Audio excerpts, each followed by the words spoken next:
Yeah, here it's fantastic weather. So great. We see your sunglasses. yes.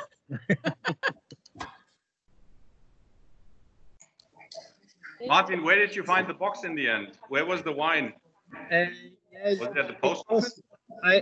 No, I found it in like a local store where the post are sending stuff to. So finally they found it somewhere. So I got the box in the end. But, so it's here and it's sealed. So. Ich sehe gerade, das sind ja alles, it is all easy opener, nothing with a screwdriver. I thought we need a screwdriver. For the red wine, please. For the red wine. Yeah, but that one is already, it's in already. Very good. So I don't need any tool, okay. Oh yeah, right. No tools today. So nothing funny for the men. Hey, are you allowed to open the bottle already, Daniel? I didn't know that. Probably it's already almost empty. No, I'm not John. Check on the bottles, whether they're still all full.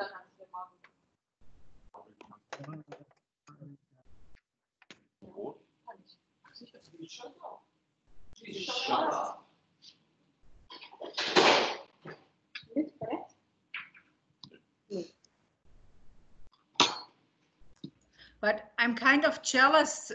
I mean, look at this beautiful weather.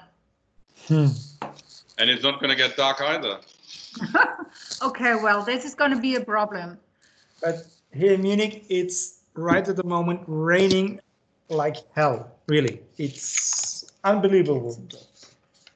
No, here is miserable, but not. I mean, it's raining, but it's not really. It's not pouring down. Martin, thanks for reminding us that it's sunny in Sweden. Yes, sorry about that, but it was so nice weather, so we decided to sit outside. And as you said, it's going to be light at least 3-4 hours more. So yes, so what time?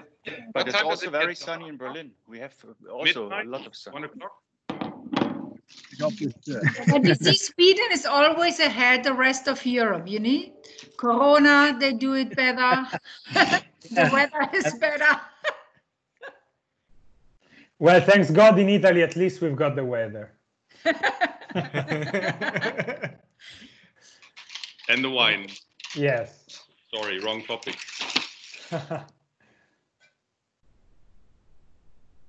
Where are you located in Italy? I'm in Rome. In Rome. Okay. Oh, great. Super sunny today. So how is the situation there until everybody's joining us? Nobody really knows. Apparently is improving.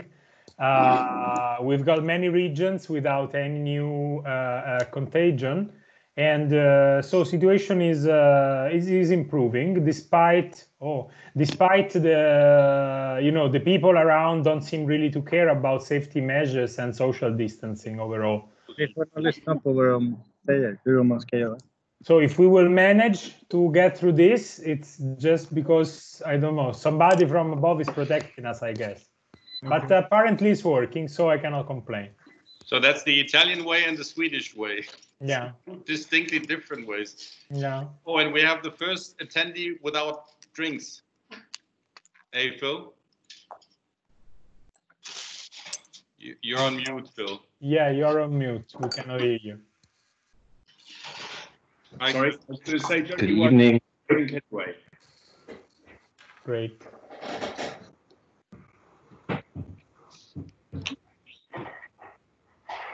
So we have, I think, Finn Bogi missing from Iceland, and Peter and Marcus from Austria. So let's give it another 2-3-4 minutes before we get started.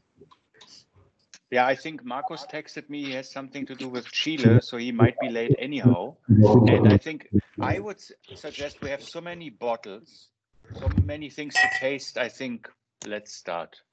I'm thirsty. Yeah. Let's give it another minute. Reason. Let me quickly text Peter to see whether he's going to join. Because since 3 days I have nothing drunk, and so I'm prepared, and now I'm very thirsty. Yeah. Oh, so you're desperate, actually, right? My wife is making strange figures to me. I don't know.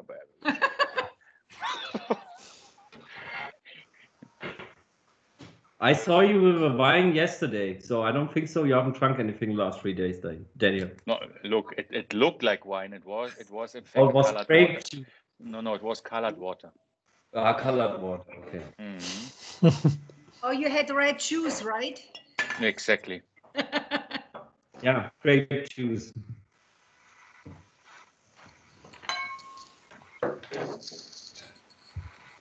How about you drink some water, Daniel? I'm already having water. John is also still joining. Let me ping them. So Marco, it looks like you've got the whole of your village attending your house. All laid out beautifully.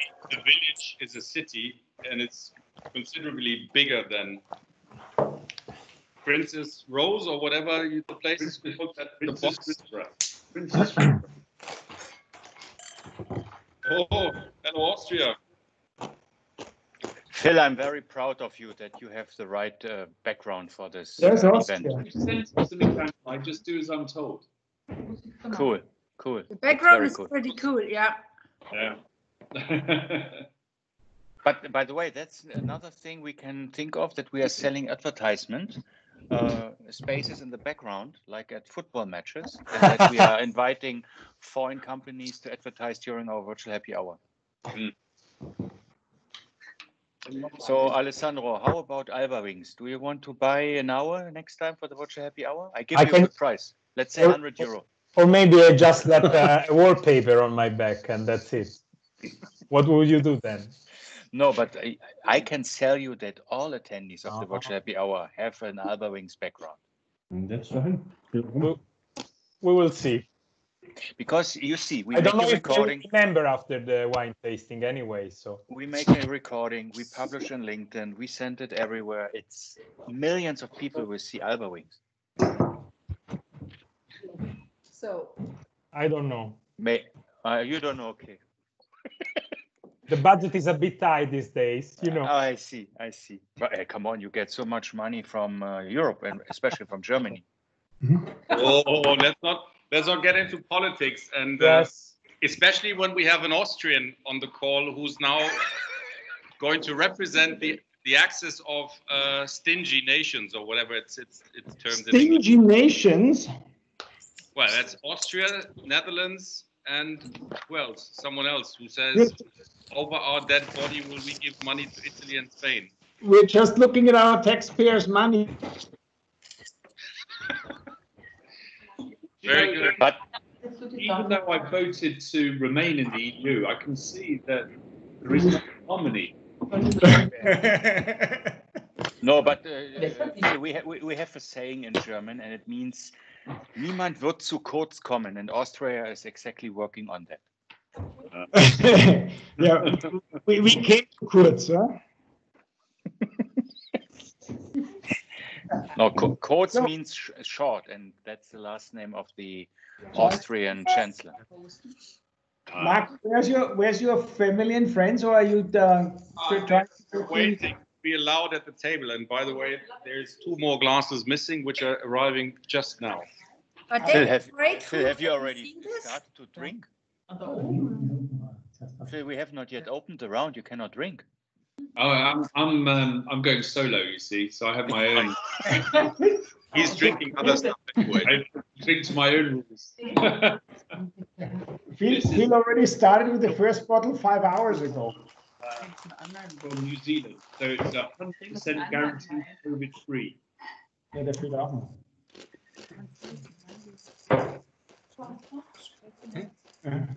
Ja, ist das erste Mal. Die Patente, Sie geben dann eine Startzeit, wenn wir loslegen, oder? Ja. Na, den akademischen Spielraum haben wir überschritten. Da können wir eigentlich anfangen. Yeah, I think let's get started. Peter is missing. He's going to join a little later, and Finn Bogi is probably still trying to buy some beers because his box hasn't arrived yet in Iceland. So let's just get started. And normally it's Peter is joining.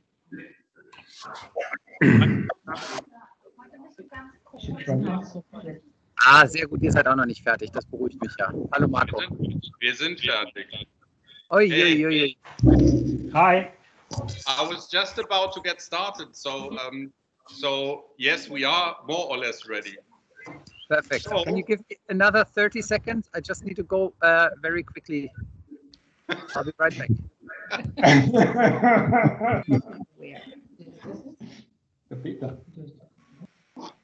And John Hedblom is in the call already, Marco? Yes, John is there, Martin is there, Phil is there, Marcus is there, Alessandro is there, Christian is there. And John has still all the wines, or they are gone? Did your wife raid the fridge? No, I filled it up with 3 bottles of local wine to keep her busy for today. Good.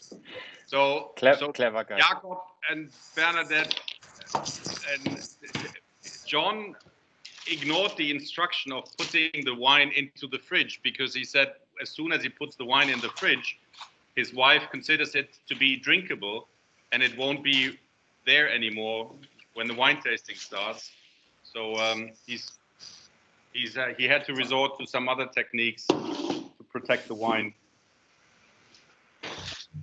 And since Marco used to work very closely with her, he understands my dilemma. I understand very well your challenge, but I'm sure you were able to rise to the challenge.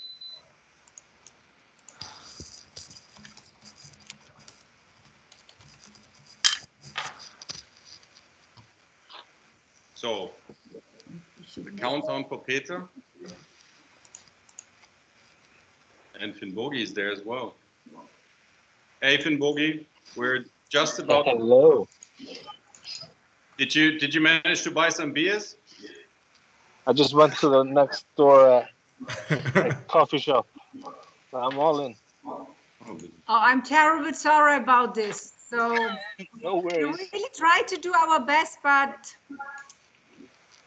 so far I think it's still on their way to Iceland. Well, and hope will come soon, but not today. I'm terribly sorry. To be honest, I was kind of I'm going relieved. to block your camera. I know it's the German League Cup semifinals tonight, but I'm not sure I want to see an Eintracht Frankfurt shirt tonight. Me neither. Why they will win? Okay,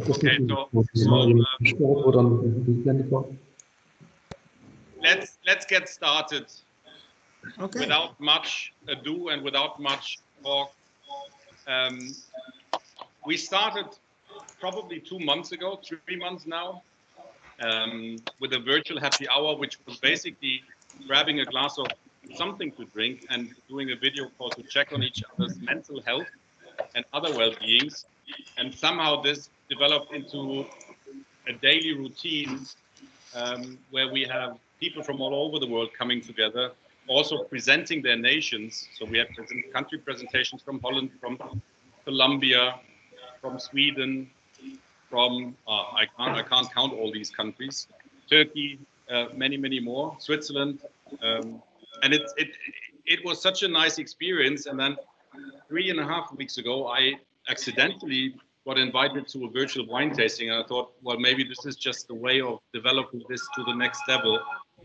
Oh, and my neighbor realized that there's free wine, so there's one more guest coming to my house. Long story short, so we thought it would be a great way of saying thank you to some of our partners and friends by arranging this virtual wine tasting. And of course, it was initially we would have wanted to bring people from other countries as well, but due to COVID, due to EU and taxation and other things, we resorted to keeping it within the EU only. Now, even that didn't quite work out with Finnbogi, but beer is also a nice drink. And Phil, that's probably a first taste of what's happening when you leave the EU, that you wait for stuff. And this is not nice. I think we've got already. Yeah, but so maybe for the sake of the Bimmele family, this group of crazy minds here is representing airlines like Sun Express in Germany, Play in Iceland, SAS in Sweden, Alba Wings, and Ego Airways in Italy and Albania. Did I miss someone? John, who works for many airlines as a consultant, and then there's a few guys from IBS. The guy without hair is Daniel, and he's going to talk, and without glasses, because the one without hair and glasses is Alessandro. The one who only is showing a video. Oh, there's another guy without hair and glasses. That's the point. With the flowers in the background. Then the guy with the long hair is Marcus from Austria. And who did I miss? And Martin, who's showing us the sunshine from the midsummer in Sweden. Yeah, and then the good-looking guy with the purple shirt, I have to say that, for the benefit of his wife, and his wife are from the Bimmerle Winery. And then where is Jakob and Patrick? Philip, something with a P. So Bernadette is based in Munich, and Philip and Jakob are in Rentchen, which is close by Baden-Baden, and they're going to guide us through wines tonight. So it's 6 bottles. John, I'm a little bit scared that I only see you. Maybe that's manage those 6 bottles. It's normal. It's nice.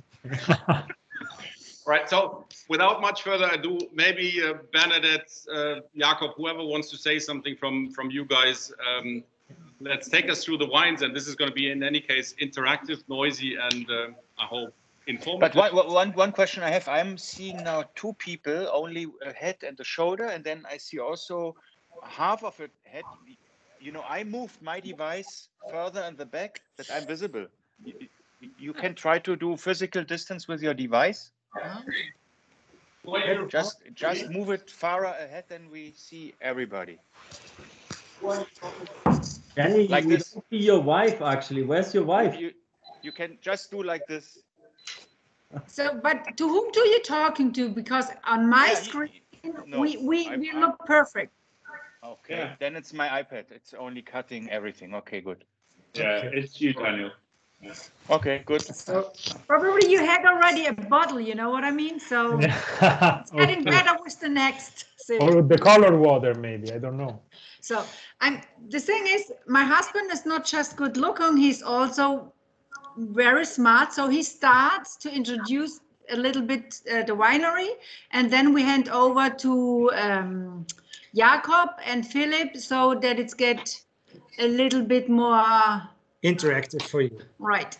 It's not just one person talking to you. So a very welcome from the Siegbert Bimmerle Winery to all of you. It's fantastic to have you all around Europe listening and as well testing what we can present you tonight. It's a really pleasure for us that we can do that tonight.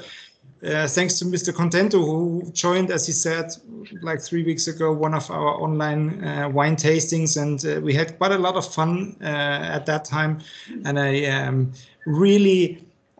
would like to ask you to interact in that wine tasting, because only to taste wine and that someone is telling you something about the special taste or the color of the wine is getting really boring over the time. So it's you, and it's my job tonight as well to ask you something. So don't hesitate if I give you the hint that you can tell us as well what your taste of that wine is. So the Siegbert Bimmerle Winery is a private winery in the southwest of Germany. So as Mr. Contento already said, close to Baden-Baden, close to Strasbourg area. Probably you know that quite good. It's the winery of my brother-in-law. As I said, a private winery. But as you can see already by the names of the participants tonight, it's a private owned and a family winery. And therefore, next to me, it's my wife, Bernadette Bimmerle, who is responsible for quite a lot of things in terms of marketing in the winery. Then we have Jakob Bimmerle, who is a cousin of the family. He is now a part of the sales team, and which makes the things interesting for the duo we have tonight for the wine tasting, the specialist. He is right now joining wine academy in Austria. Probably you can tell us something about that later, Jakob.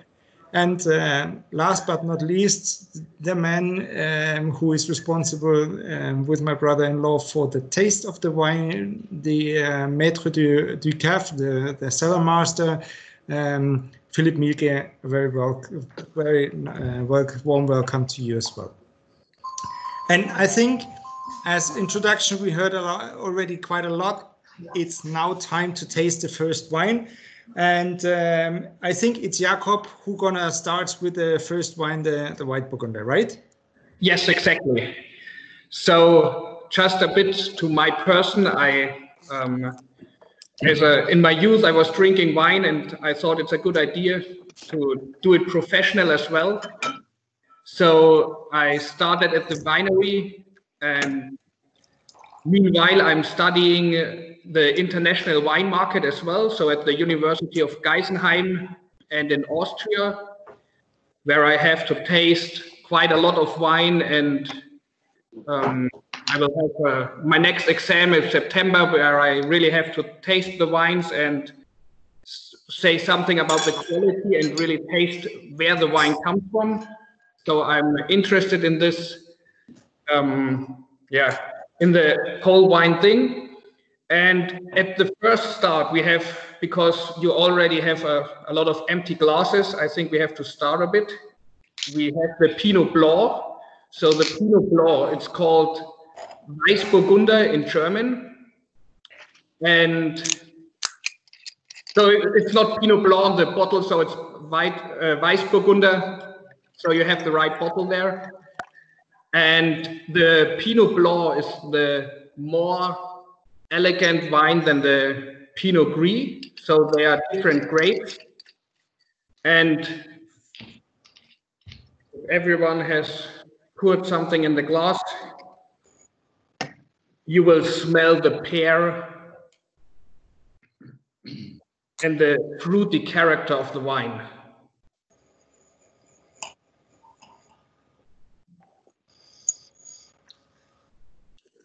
Are we allowed to drink?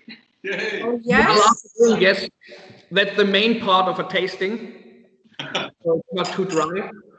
I wish to everybody take 2 sips. health and success and harmony and luck and a lot of love.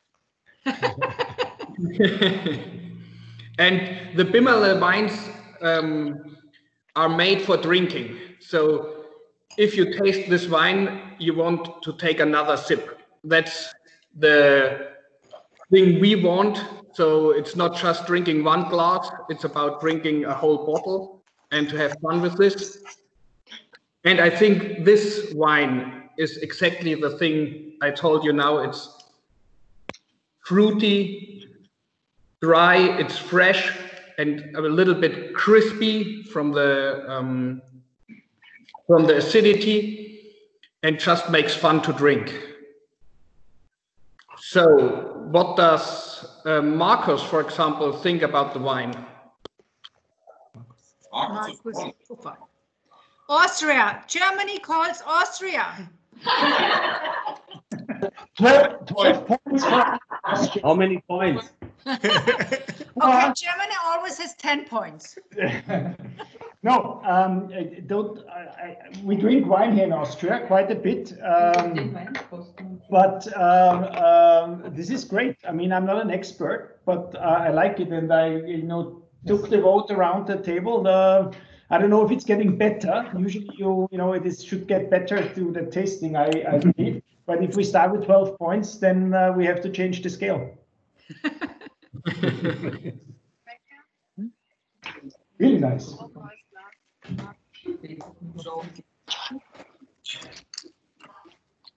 So for me, it's very difficult wine. But John, you're not a native, you're like adopted French by now, and I suppose you drink more red. But when you drink white wine, What type of white wines do you drink? Generally, we like to drink the Puy Fumés and Sancerres from the Loire Valley. So then maybe you have to wait till the probably the last white wine for the tasting. Yeah. Well, Marco, just for your humor, we didn't have to wait because Annika just came in and stole a glass to try. So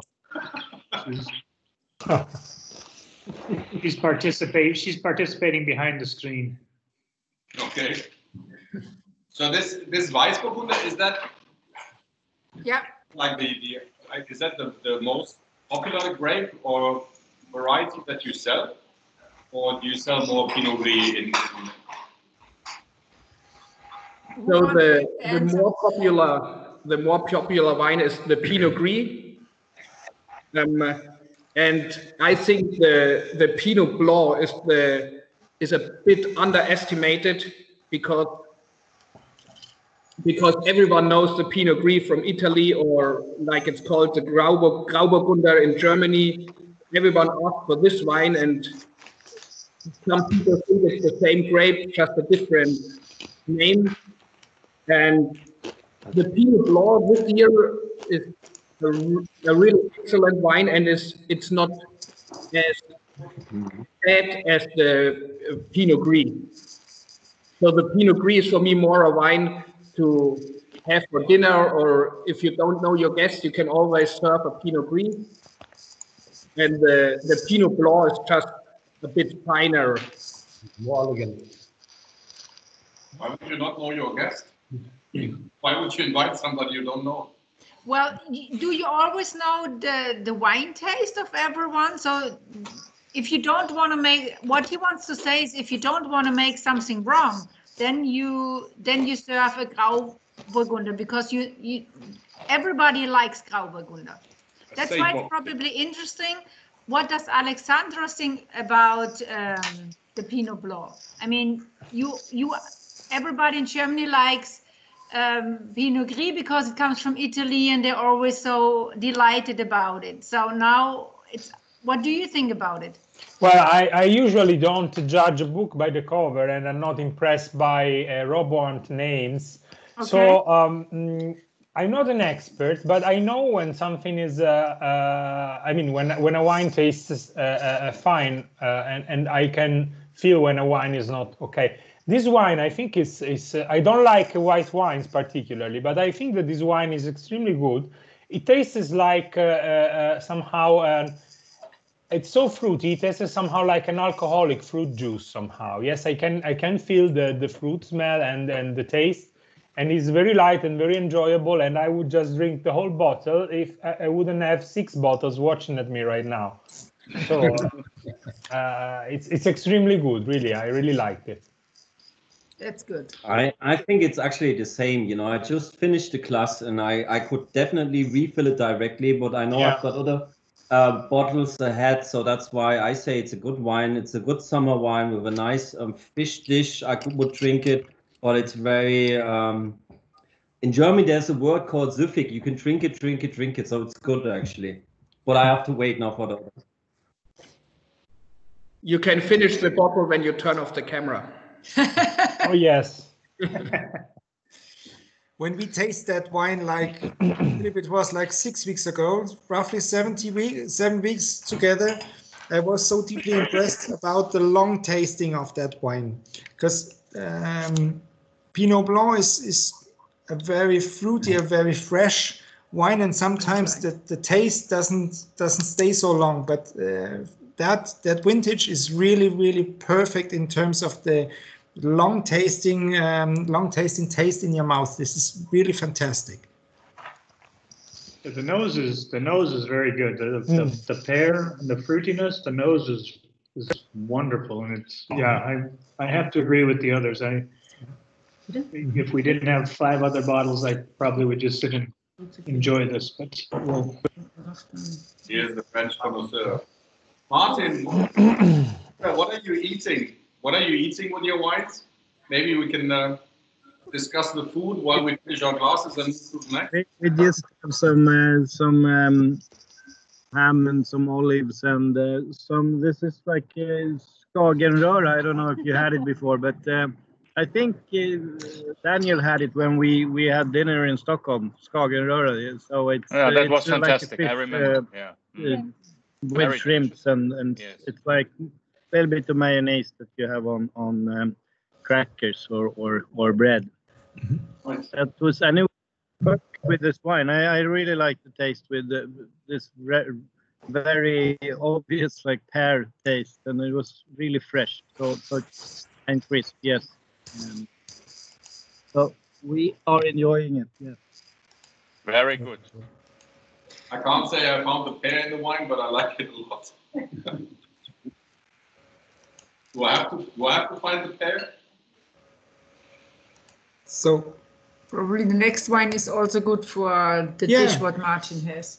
But let us Let's go to the next wine. If we take half an hour per wine, we will be here at 11. Phil, are you still there? sorry, Daniel, we can't hear you that loud. Phil is still there in United Kingdom?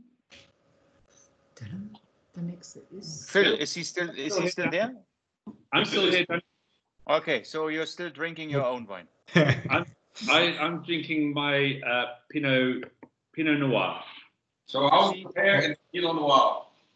The Pinot Noir is very nice. It's from New Zealand. So it's 100% guaranteed COVID-free that I'm drinking.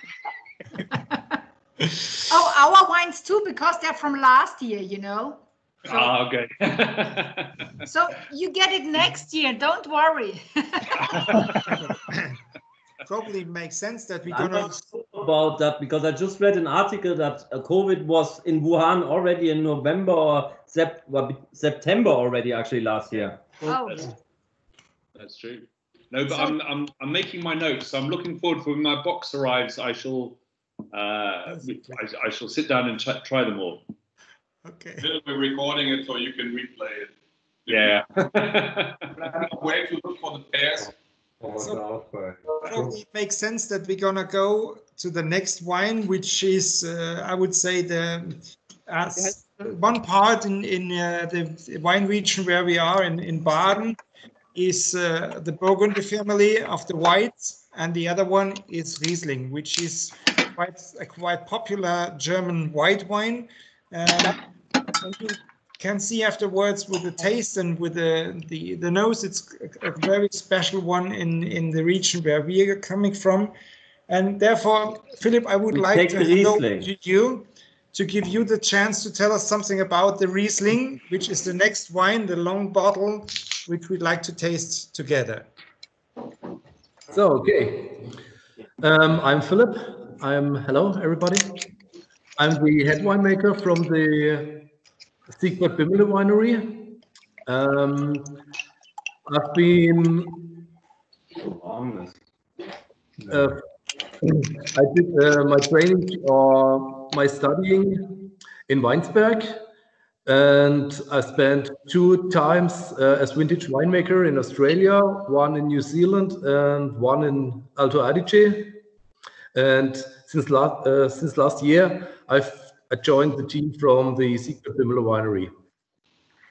And I'm really happy to work here in this winery because it's quality. And so this is my passion and wine quality. And I think you tried that at the first wine. And so now as well, and the second one, the Riesling.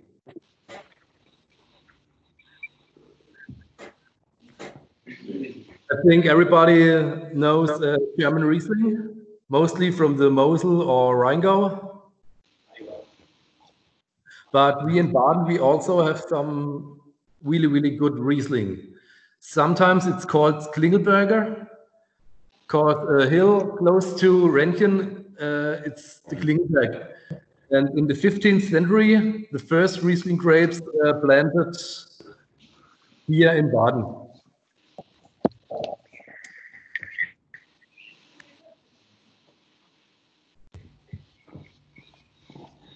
This 2019 Riesling, it's dry, but well balanced between sugar level and acidity. It's not like some most reasons that too much acidity with when your mouth is going. So in my opinion, it's well balanced. So you can have one sip and second sip and as well the whole bottle. It's like the white Burgundy in the first. So what do you? Because I love Rieslings because they're dry and acidic and very fresh. But what nose do you get out of this? Because the other one was I definitely got the pear and a little bit of apple, but a Riesling I'm not sure that I know what you're supposed to get on the nose. Some herbal essence, then some peaches. Ah, okay.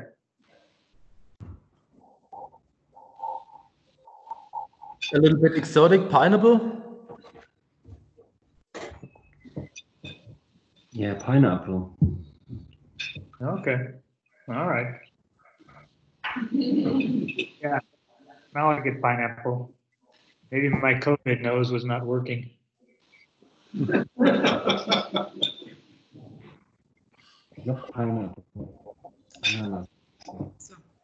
is the Riesling for you guys the outlier? Because down here it's primarily Weiss and Grauburgunder. Or do you actually produce large quantities of Riesling? Sorry, I couldn't understand. Do you produce large quantities of Riesling, or is Riesling more? Okay, okay. No, how can I say it? After it's mostly we grow Pinot Grigio, Pinot Gris, Pinot Blanc, Müller-Thurgau, and after then the Riesling. So it's not a big amount, or the biggest amount in the winery. So that's for me very special to the good Rieslings. Daniel, what do you say about the Riesling? I always only see you when we go out eating, drinking red wine. Well, if I have to compare these two, I would go for the Weißburgunder. I like more fruity wines. So, and that one is for me is a wine. I would drink it, but it's it's too flat. I like it more fruity and more colorful, and that's when I have the choice from the Bimmerle winery. I would go for the first wine. So that one, you are dismissed. I would say I would take the other one. Yeah, fair enough. This one, fair enough. I'm going to say the same, actually. You know, living around the Rheingau here in Frankfurt and having drunken a lot of Rieslings, actually, yeah, it's you can drink it, but I wouldn't say it is now Riesling. I would rather pick one from the Rheingau, actually. And you just said that Müller-Thurgau is also an important grape. What about Müller-Lüdenscheid?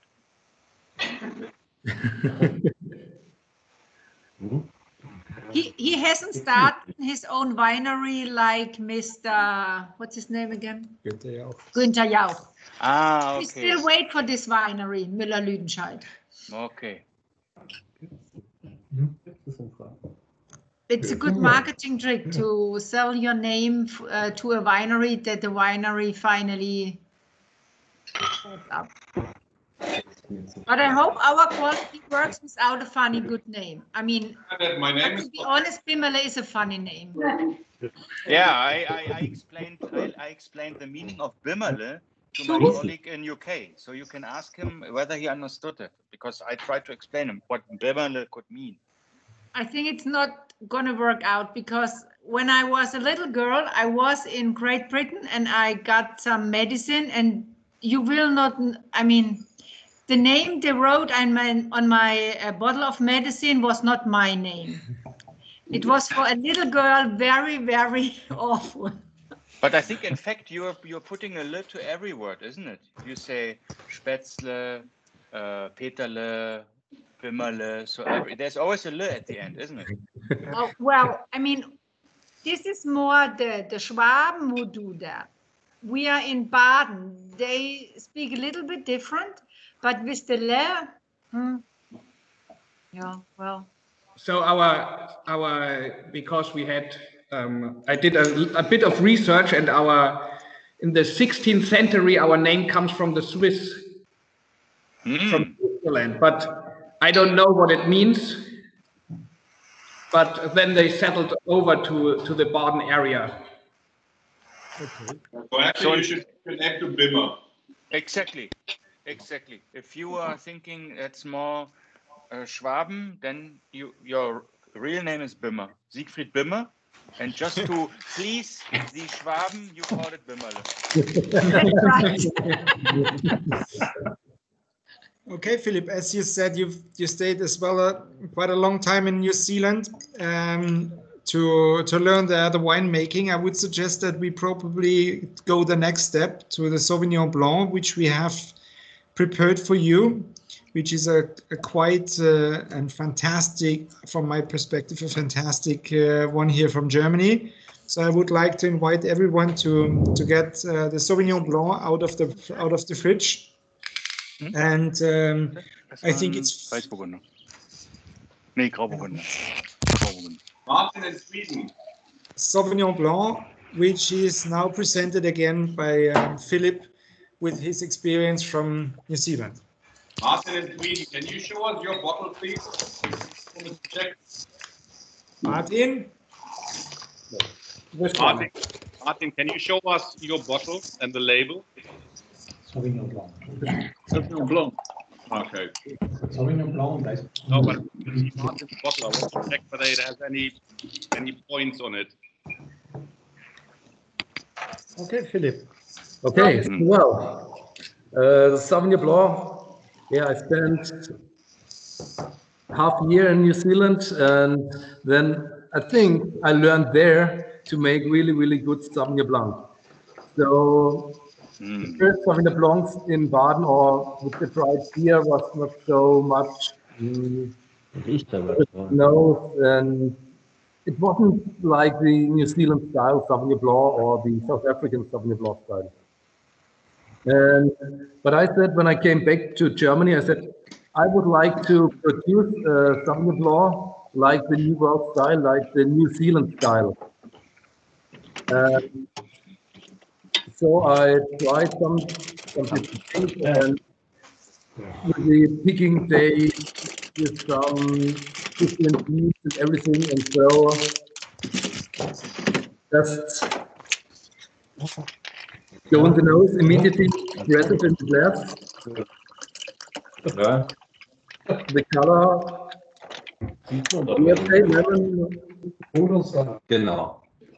dry clarity, a little bit sparkling or a little bit some CO2. Very delicious. And the aromatic is, lifted passion fruit, grapefruit, gooseberry. For passion fruit.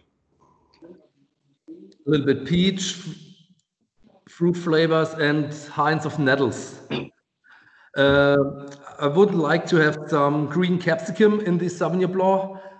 Mostly Sauvignon Blanc from South Africa, and so I had a lot of green capsicum. Und der kann was. I didn't want it, so this is like the New Zealand style. Very good selection. You like this one, Daniel? This one, this is the new number one. So this is number one, then the Grauburgunder, and then the Riesling. So we finally convinced Daniel that he also likes German white wine, right? I have to admit, I'm drinking regularly a Sauvignon Blanc from New Zealand. But now you change. Well, I thought the thing is, I can buy this Marlborough Sauvignon Blanc at my Aldi supermarket sale on the corner. So if I can get the Bimmerle wine across the corner, I can Not easily really, switch. Daniel. But we will come to Berlin, hopefully, if they let us in October. So you need to come. Why are Schwaben banned from Berlin? Is there a travel ban for Schwaben to Berlin? No, but it's a wine trade fair in Berlin, especially for Schwaben and the Baden region every year, and it's really nice. It's in the Gleisdreieck, a very nice location. That's a nice area. So you're more than invited to join us. So if you need a Berlin testimony, I would give everything. But Daniel, the only reason why you get your New Zealand wine that cheap at Aldi is air freight, just that you know. I know. And the carbon footprint of your wine, Daniel, is nothing. Exactly. So, please, I don't want to quote that little girl that lives in the same country as Martin, but here you have a fantastic alternative. Oh, well, sorry, I'm not getting any commission. Just for the record, I'm not getting any commission here. But Martin in Sweden, can I see your label, please? You make him nervous. No. I want to see the label of your bottle. I want to see how many points.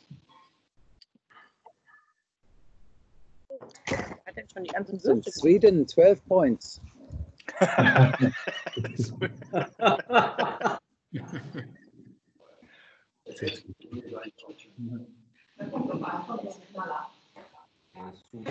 Okay. Now show us the label, Martin.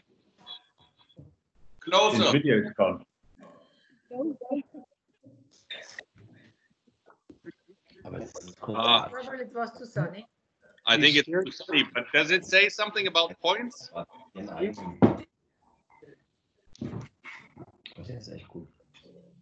Alessandro, do you like that type of Sauvignon Blanc?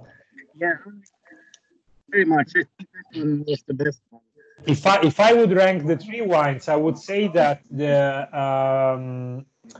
Weißer Burgunder is the first one I like the most.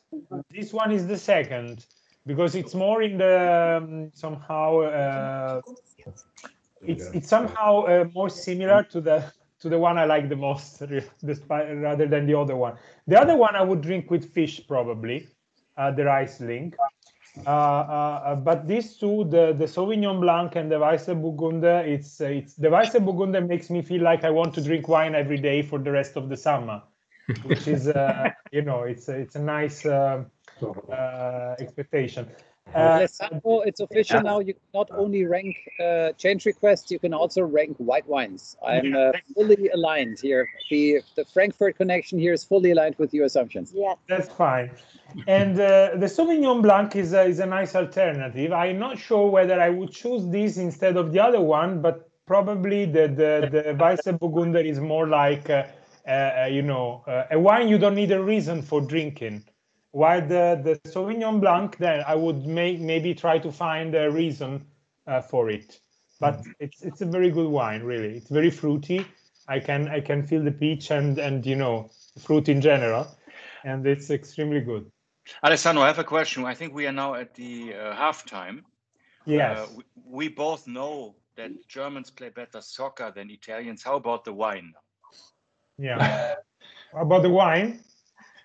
As I said, I don't have any prejudice against non-Italians doing wine, and I would say that I'm really impressed. Really? Wow. I wouldn't say that Germans in general are doing good wines, but Bimmerle for sure is doing good wines. That's good. Great to hear. Thank you. So just for the quality reason, sell that for a lot of money as a commercial. The Romans having brought all the grapes into Germany. So you are the root cause? No. Apparently. So from a UK perspective, I just hope this football match doesn't go to penalties, because we don't do well when it comes to penalties. But yeah, penalties and wine. Actually, I'm not trying to confess that the UK has good wine, but it is getting a lot better. There are some wineries in the very sort of south west part of the country down in Cornwall that do some nice sparkling wines down in Cornwall. And that's always saying airlines are contributing to climate change, and climate change is contributing to British wine. So all we're doing is improving your evening quality. The climate change with beauty wine, actually. Yeah, but I think UK is much more focused on the hard liquor, gin, whiskey. Gin, I think. Yeah, gin is very, very popular at the moment in the UK. So there was about 3 or 4 years ago, they changed the law about gin. So gin in Victorian times, many 100 years ago, to be able to produce gin, you had to have a certain quantity that you produced, and you had to pay a tax. And that was just to stop small ginneries, small brewers sort of creating huge amounts and that was sold. But once they relaxed that law, there are a lot of micro gin brewery, if that's the right word, cropped up, and it's really, really popular. And I told you the best beer I've ever had in my life was the Black Sheep in Hull. So you make also great beer. Black Sheep. If you like your beer dark and warm and flat, this is the place.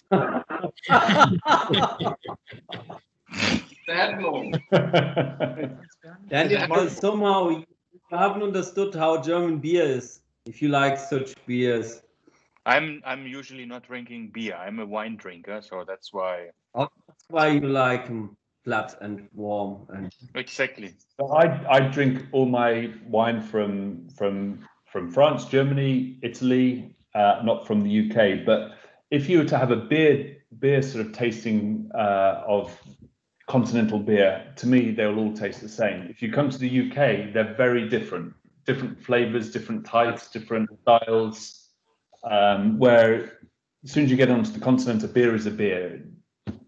We can't really taste the difference. I disagree with the German Reinheitsgebot.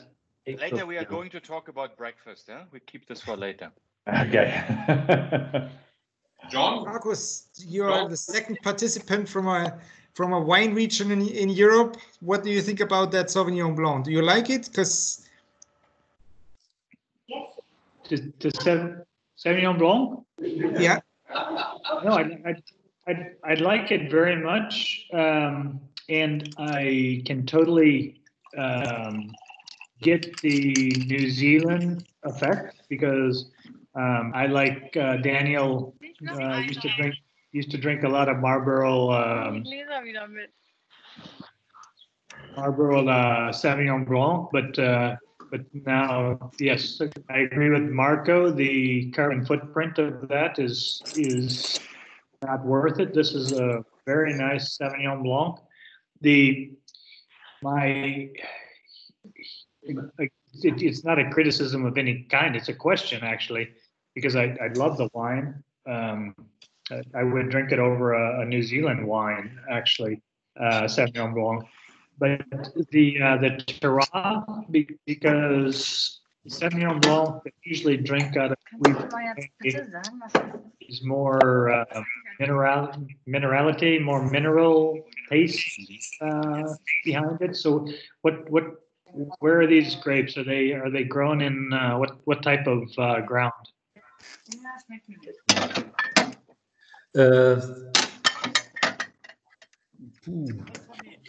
In English, who can would have been great. You would have shown some pictures of your Weinbergs where the grapes are grown.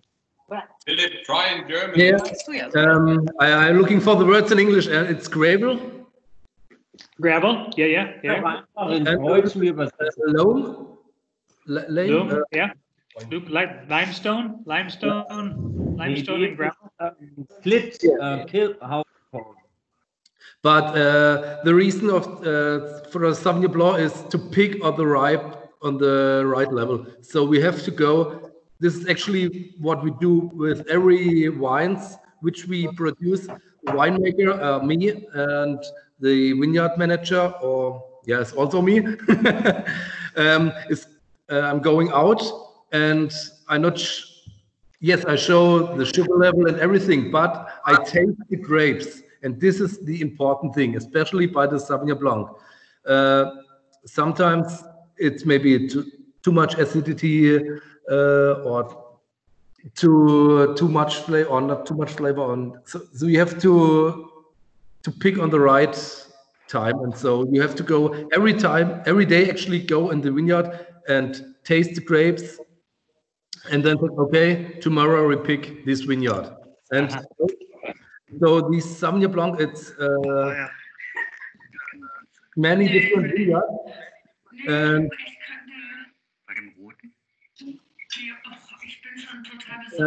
pick on different times. When did you pick them? Which we have a time table between 2 weeks last year, and so we started in the middle of September and the end of September. And also in the cellar, we do some maceration with between 6 hours, 12 hours, 18 hours, 24 hours. Then we settle the juice, we rack from the lees, inoculate with some special yeast, ferment with some different temperatures, and after then we blend it together, but not just every tank together. So we try every tank, and so the special cut is then the Siegbert Bimmler Sauvignon Blanc. It's very Philip, you actually have the cuvée. Is that when you start mixing the grape varieties? So just mixing some different vineyards. One vineyard maybe gives more acidity, the other more fruit flavors, the other more minerality, and then the maceration time with 6, 8, 12, 14, 24 hours, whatever. And the different things, every tank is tasting different, and then I blend these together. So all Sauvignon Blanc. So you can say it's a cuvée from different Sauvignon Blancs. So there are not different grape varieties. They are just different Sauvignon Blancs, because when we get the grape, we always put every vineyard in a single tank in our winery, so we can improve the quality and say if we need more acidity, we just put some more from this tank together. And yeah, you can say it's a cuvée, but from one grape variety. But when would you have to call it a cuvée? Is that when you start mixing grapes? So yes. Normally you call it a cuvée when you mix some grapes. So if you, for example, you have a Riesling and a Sauvignon Blanc together in one wine, then it's a cuvée. And if you would mix the Sauvignon Blanc from 2019 and 2018 Sauvignon Blanc? Yeah, you're not allowed to do that one. You can try it, but normally you have to take the same vintage, and then it's just Sauvignon Blanc. But is that a German thing, or is that internationally recognized? It's international, so the law is a bit different, but most of the time same. For example, Champagne is a different, because Champagne is from 3 vintages most of the time. So every winery has the same taste over years, and you don't have much variation in the vintage. But for wine, if you have a 2019 vintage, you're only allowed to put in the vintage of 2019 and don't mix it with 2018. And then what do you say that certain, let's say, red wine producing wineries are putting a bull blood into the wine in order to extend the liquidity and so on? That's not true? Is it just fake news?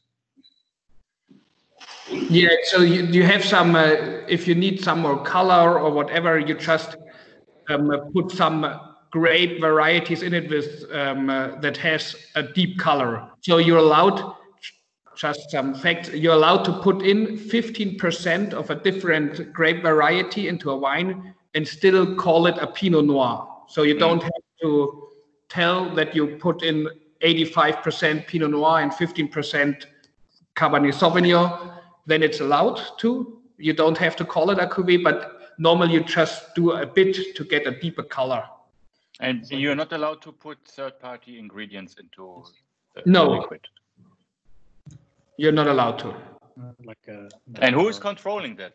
How is the control? You always have to send in some samples, and then they control it. And there can always be, every week, there can always come a person and really test if you do all the right things, and you have to write it down so everyone can see what you're doing in the winery.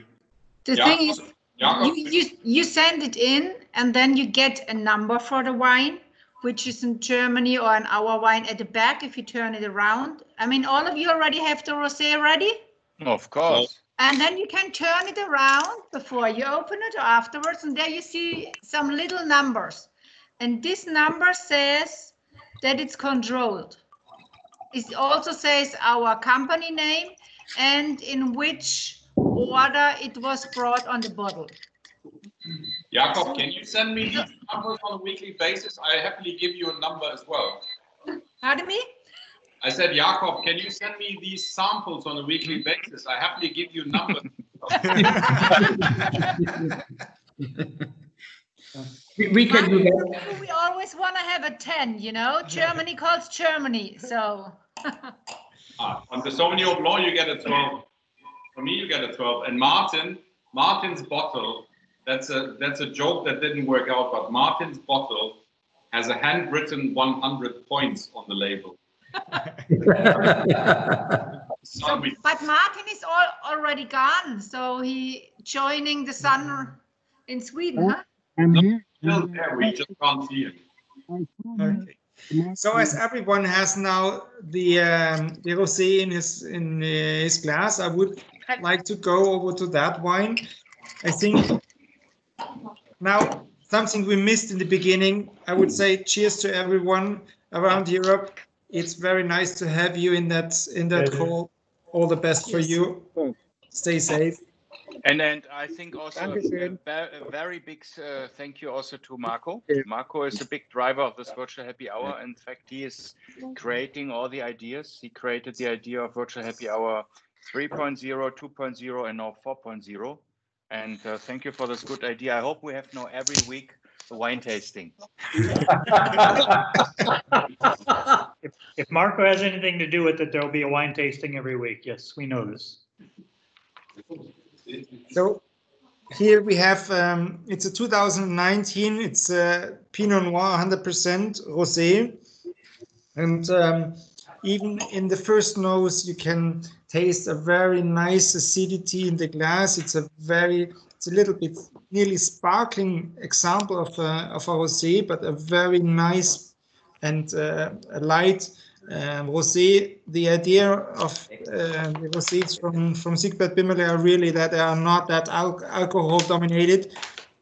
They have to be fresh. What you can taste in your nose and as well in the first sip, it's quite a lot of strawberry taste, which is very fantastic.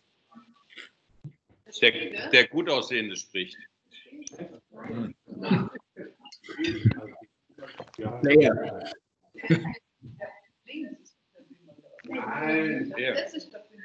Now I have a frozen screen. What happened? It's you, Daniel. I think Jakob and Philip, you need to take over. Yeah, I think it's an ice wine. Daniel, we only see the picture, which is 10 years old. 10 years old. Okay, yes. Tony just wrote me that they don't have any more battery on the laptop. So I will. Amateurs. Yes, that's not typical German. Just for your information. We got this bottle. Is that the right one? Did I open the right bottle, Jakob? No. Oh, Marco. Marco, you've got a different rosé than we are. No. I was just. But you can taste the worst rosé as well. No problem for us. Marco, please do the needful and open the right bottle. So, Daniel, I do hope you finished your first 3 bottles before you opened your 4th bottle. No, it was not said that we have to finish all the bottles. No, that's the rules. Really? Oh my goodness. But the thing with the rosé as well is, if you taste it this is very strong flavor of, there's a very strong flavor of strawberry. That's a typical German rosé. Phil, please repeat after us. This is a very strong German rosé. Yeah. I'm looking forward to trying it. No, but you know that's what our penalty kickers drink before the penalty shootout. Ah, that's Don't tell them the secret. This gives confidence, and you kick away every opponent. It's easy. But the good thing is, the UK soccer team is so bad they don't do it to the penalties now. Finally, we disclosed the real thing. Very good. Yeah. Wow. We did But Phil, the last one. No, I think you'll find. but Phil, you can easily start to talk about rugby because I think England is way ahead of Germany. Yeah. Yeah. Which nation here can beat us at rugby? Exactly, and rugby is a real sport. It's a real France. France can. Oh, you're right. Okay, sorry. My theory is still that the English invented football, soccer. Everybody else understood the rules, so they invented rugby. And when everybody else understood the rules, they invented cricket. And nobody will ever understand the rules. So this is a sport that will always win. very true. And it's just boring if you watch cricket for more than 3 hours. They play for 3 days and then they call it a draw. But the thing that's even more pathetic is that the Brits are trying to set the rules. Like, so Phil is the only one who doesn't have a wine in front of him, or a Bimmler wine, and he's now calling the shots. He's now defining the rules, how we need to do wine tasting. It's like, yeah, exactly. How you're approaching practice. Like, you're defining on what terms to allow trade between the EU and the UK. It's Exactly, and when they don't get to define the rules, then they simply leave. Yeah, true. Very true. I am a self-declared Remainer. I did want to remain in the EU, but can we really agree for some basic rules for these wine tastings? We shall not allow Eintracht Frankfurt jerseys. It's absolutely. I'm sorry, I don't get that point. I don't get that point. Can you repeat? Daniel, you are just frightened because we are playing Hertha this Saturday. No, but suddenly all the wine beat Hertha on Saturday. Eintracht Frankfurt shirt, terrible. Oh my god. I will support that one with Eintracht Frankfurt. Yeah. So my German team is Harris Bar. You're supporting Berlin. Do I get that right? Hertha. Yeah, Daniel is Hertha. Oh, I'm so sorry. Yes. No, Mr. Klinsmann was the best idea you've had in years. Jakob, I'm sorry, we have to disconnect you. We have Alexander Leibler on the other channel waiting for the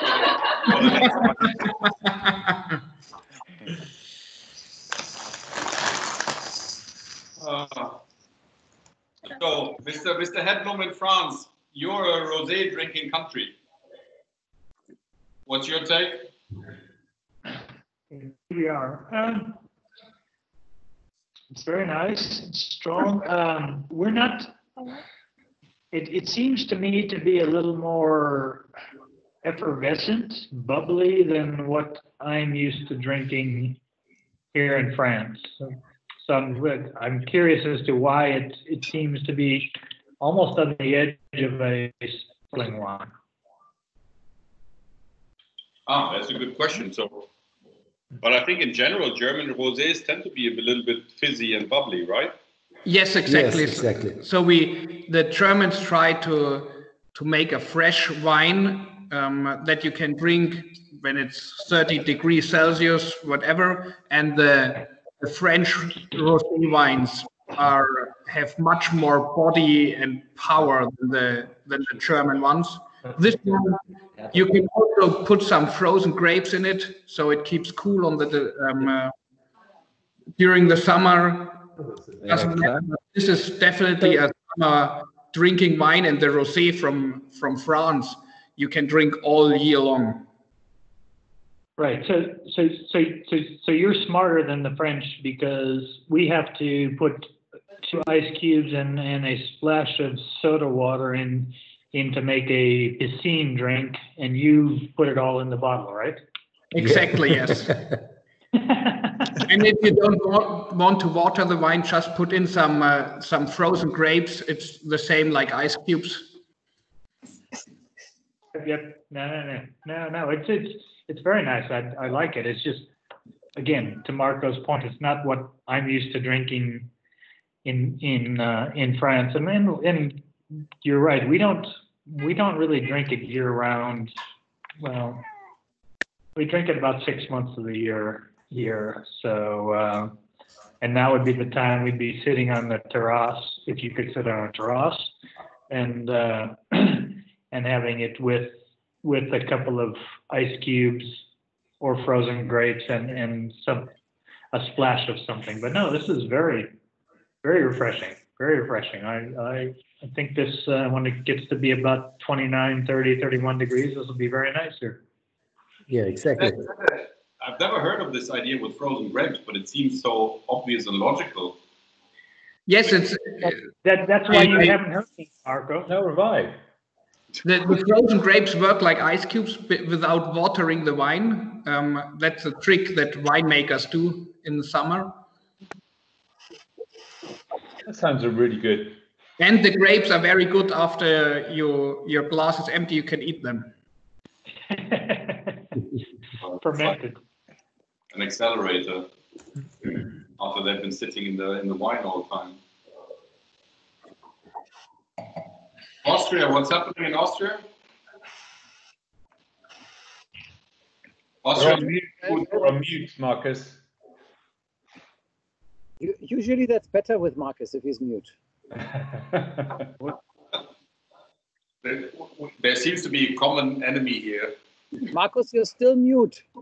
This is like Austrians trying to play football. It looks like football, but it just doesn't come across.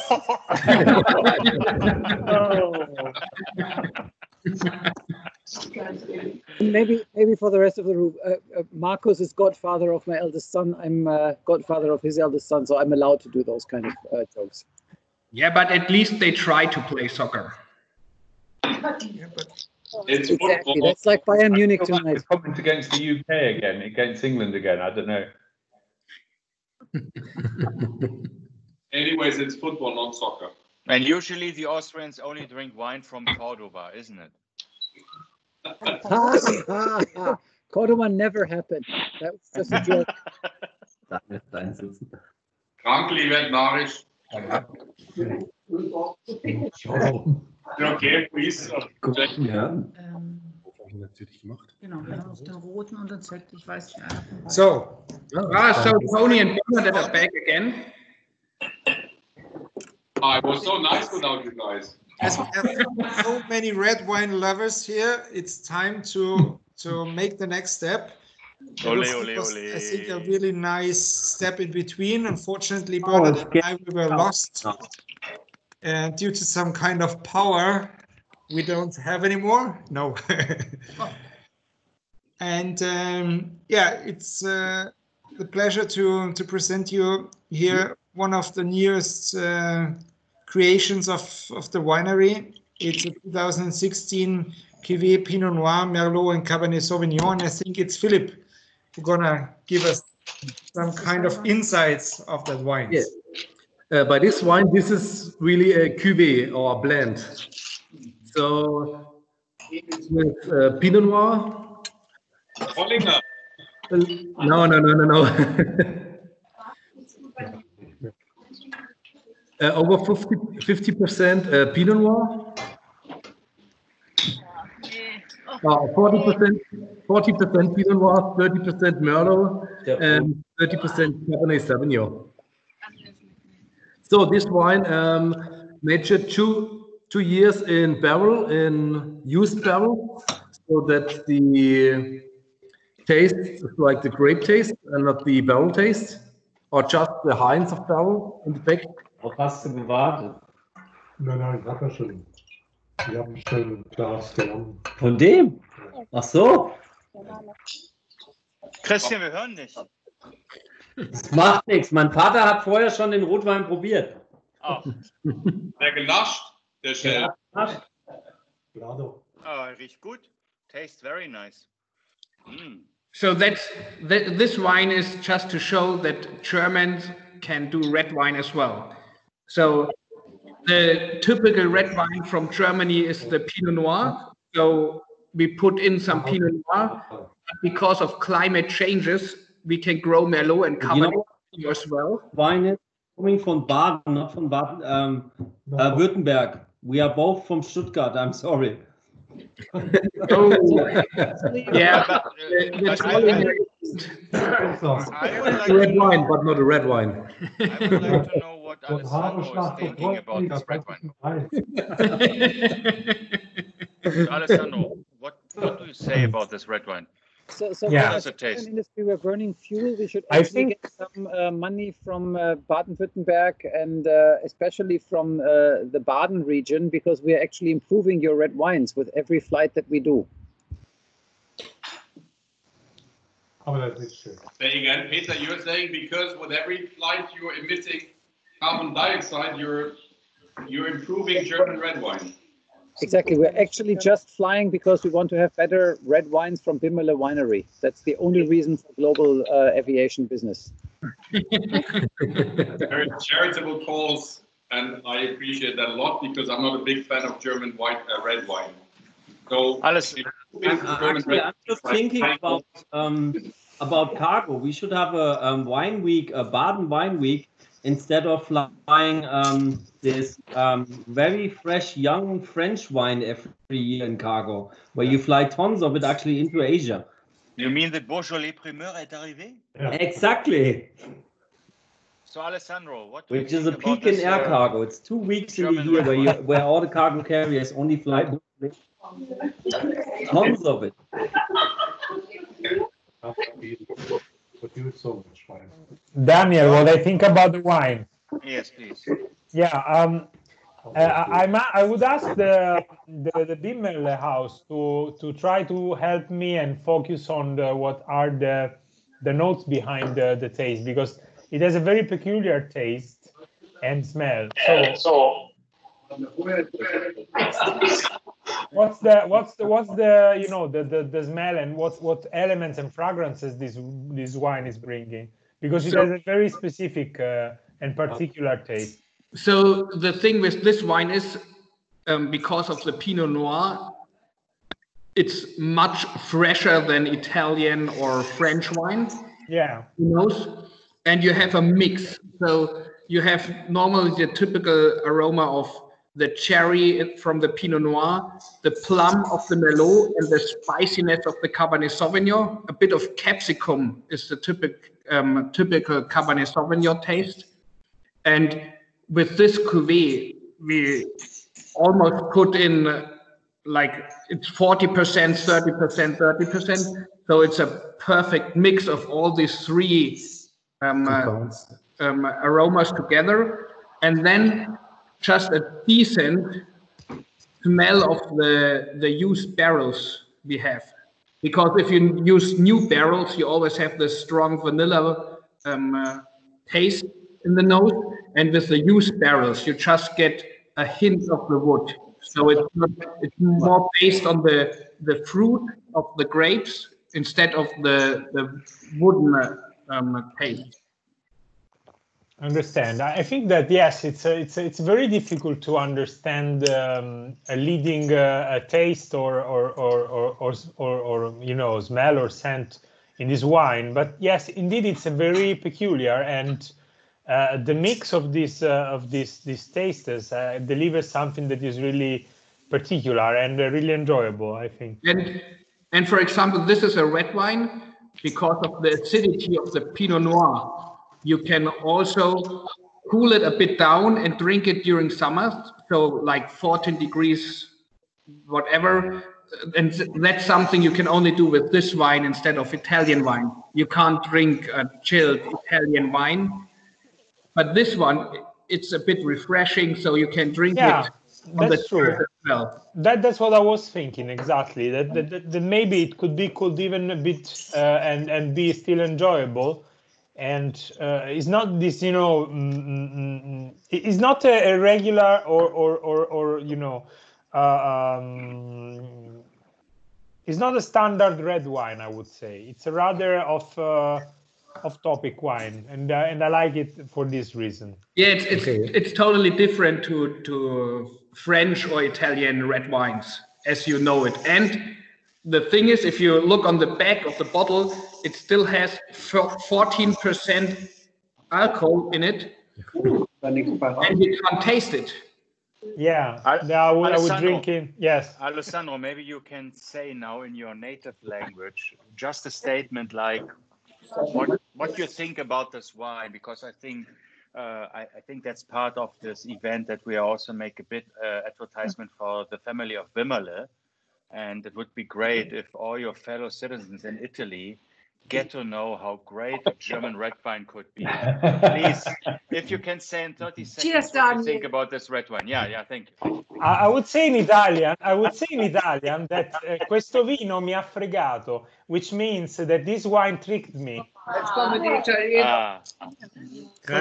will get today. Oh, Alessandro, my husband is not just good looking, he's also able to speak French and Italian. Alessandro, mi fai molto felice per fare questo statement. It's incredibile. Grazie. You see him too? It caught me off guard. This red wine caught me off guard. I would say that it really surprised me in many ways.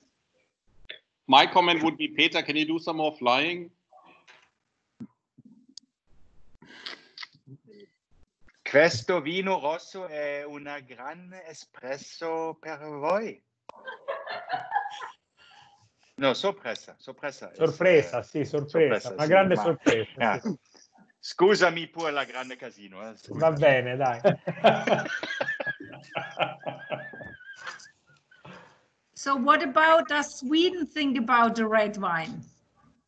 The girls look really happy with the champagne already, huh? Yeah, I think this red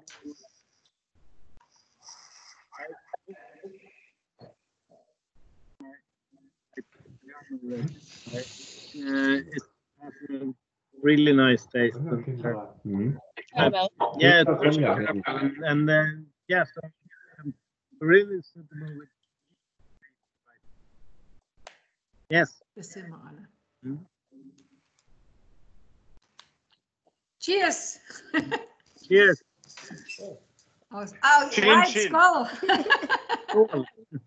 Skull. Thank you again for Marco Contento for organizing this virtual happy hour 4.0. It was a great idea. I think it's a great project. It's a great project.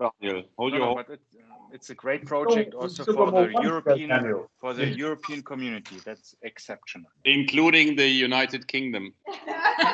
And Iceland. Iceland is already not piggybacking at the Still here. It was their decision. Yeah.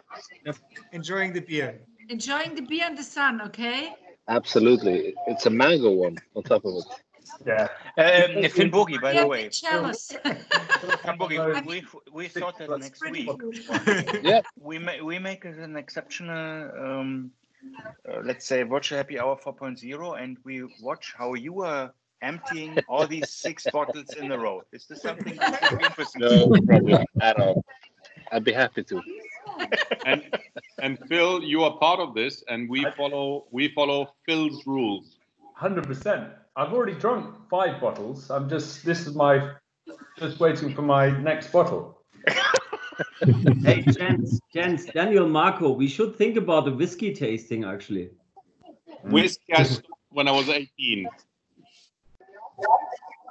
I have a bit of a problem with whiskey, but okay. I like the idea. I just don't like the execution. But what is the problem, Marco? What does Germany has to offer for gins actually? Every city has a gin now. Gin, yes, I'm in. Gin, I'm in. Gin, you're in. Okay, good to know. Finn Bogi, have you been tasting different beers, or are you just sipping on your first? Yes. I've actually done 3 different ones. Fantastic. And what was the nose? What was the palate? I would say the mango one, the last one, especially because I had a few last night with different occasions. So the first two was just to get me sort of back on track. Now I'm with you guys.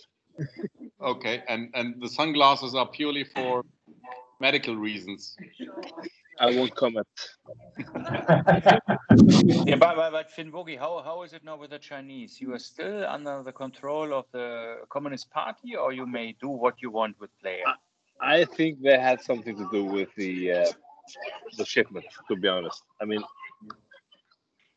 that's the only logical reason.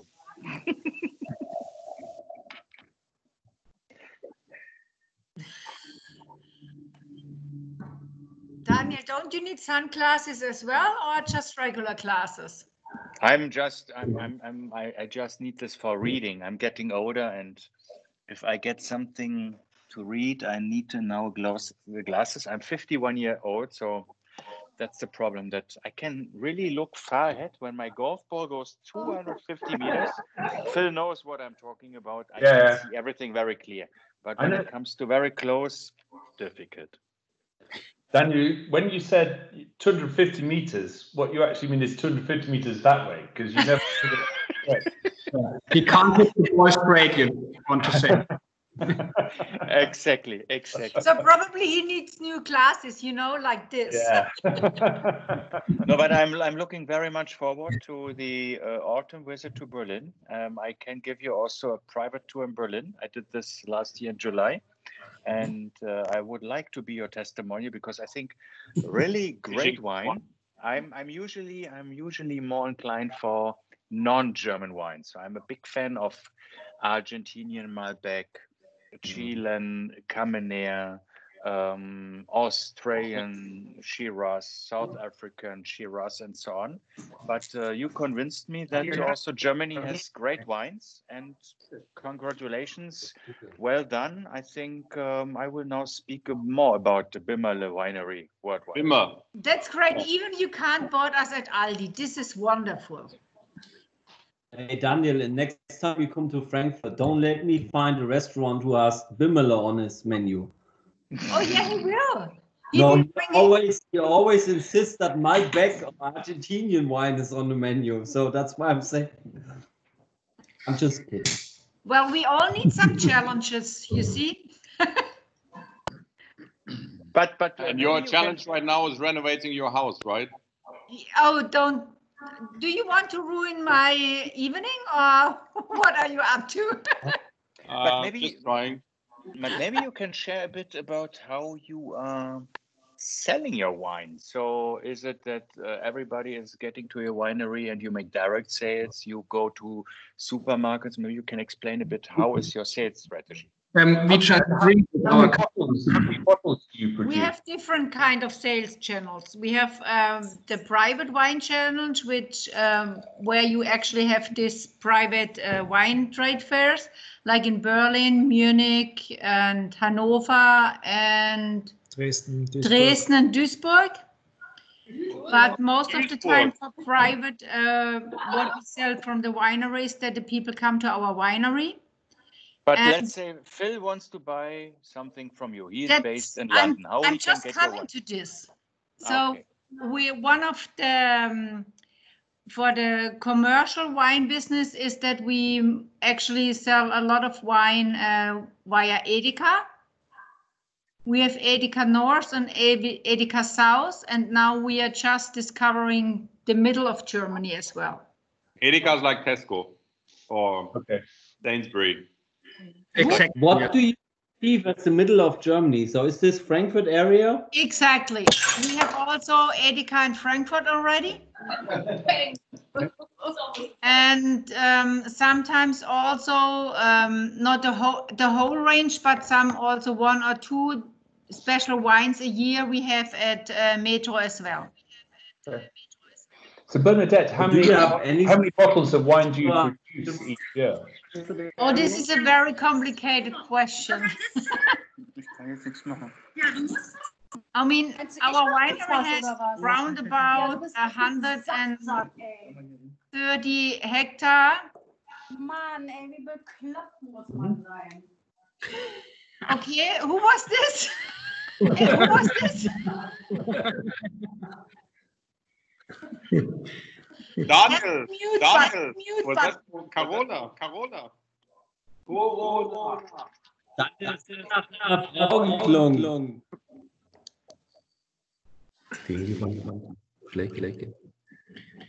But our main to sell wine with the customer. That's my job. Okay.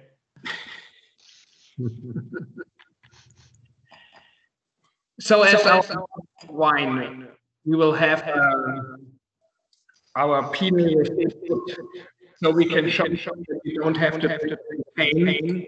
You can drink from Germany as well. Jakob, I'm not sure whether you're drunk or whether there's a bad echo of the line. Because it's not very good anymore. Ja,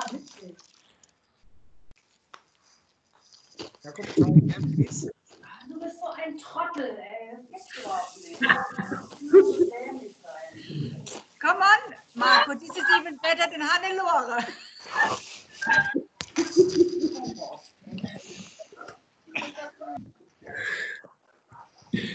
Okay, actually we are at Pinot Brut. Okay. I can't even find the glass. Which is actually called the German champagne. Ooh. So the guys can tell more about it.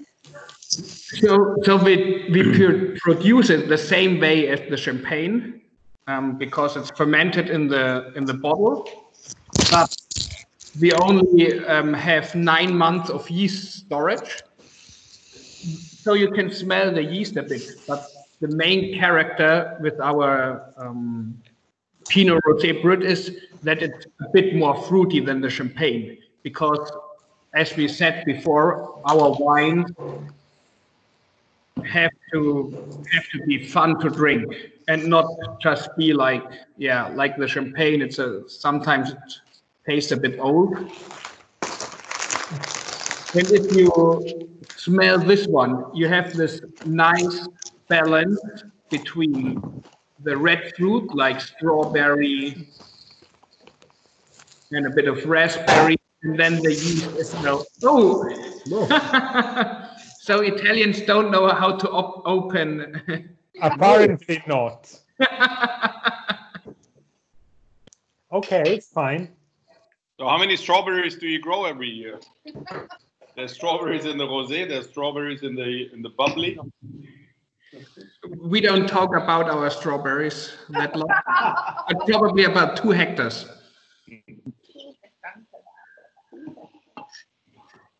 Was there any particular technique I was supposed to use in order not to avoid this disaster? Yeah, the normal technique is to open it without hitting the wall. Yeah. If you want to come to France, I'll show you how to open a bottle of champagne. It's okay. It's good. Oh, that's great. That's professional.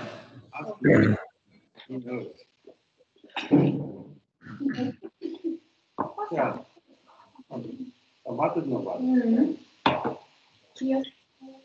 So what are we supposed to drink already, or are we waiting for something? No, you can drink already.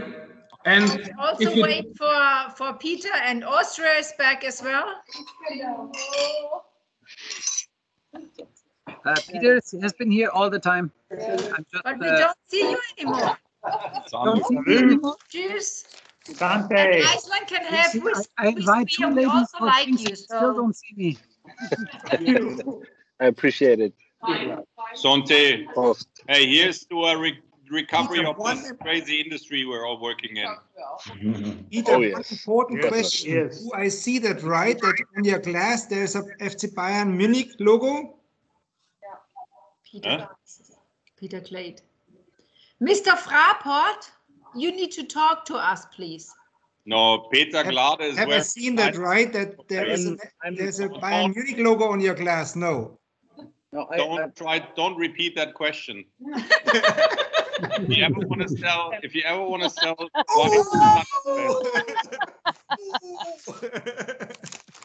Your bubbly is enjoying the glasses very much. De som är där och de som är där. Urstammar den här dimma.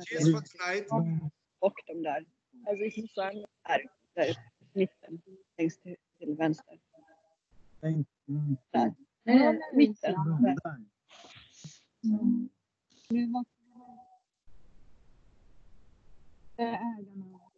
So now it's getting interesting. Men de här jobbar heter också bimmel.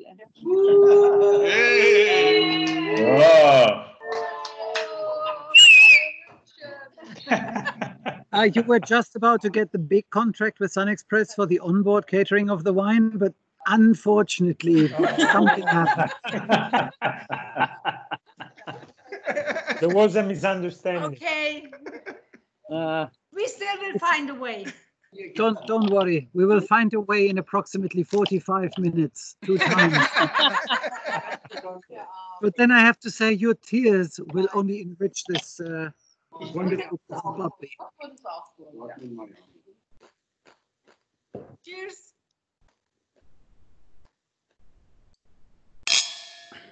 Exactly. We have forgotten Sweden. So. But Germany calls Austria 9 points.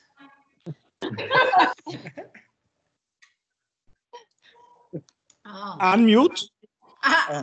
We see, but we also want to hear something from you, please. Yeah, the problem is I have a technical challenge with my computer, so I am on my phone now. I thought you all guys audible. some kind of techniques. Yeah. No techniques. 12 points. Oh. I stay with my former judgment. That's good. We have good wines in Austria, I believe. We can make a competitive virtual happy hour at some point in time, but it will be difficult to beat. That's right. Thank you. So which was your favorite, Marcus? Or Marcus family? Ranking?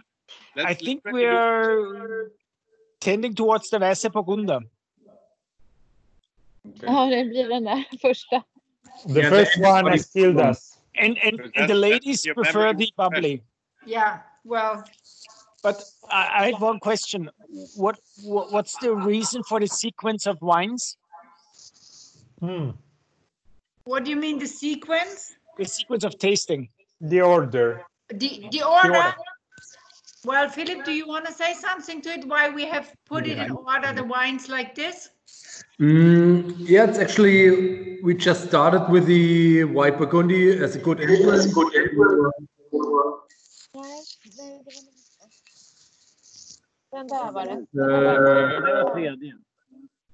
Yeah, good entrance to the white Burgundy, then go with a little bit more acidity to the Riesling, then with the really fruit-driven aromatics to the Sauvignon Blanc. After then, go back to the rosés with the strawberry aromatics, then the red, and as well from the end the freshness sparkling after the red. So that was Bin Bogi, what was your favorite? It was the mango one, my last one, and it's actually done. I need another one. Your glass is empty. Oh, I feel so guilty. Don't be. If I had to buy some wine after the tasting, I would say I would go for the Weiße Burgunder, which was really a shock, and the red wine was really a surprise. Then these two wines for me are the winners today. And you forget about the Pinot Rosé Brut. It was a surprise for you as well, especially for your wall. Yeah, that was another kind of surprise for sure. But I'm not sure I would buy it for some. I don't know why. I had a bad imprinting, but it was good. I don't like really sparkling wines, but I would say it was really enjoyable. Good. And Swedish well. Martin, your line is really bad, but what's your favorite? The Sauvignon Blanc with your marking. Sauvignon Blanc. The one with 100 points. The one with 100 points. Yes.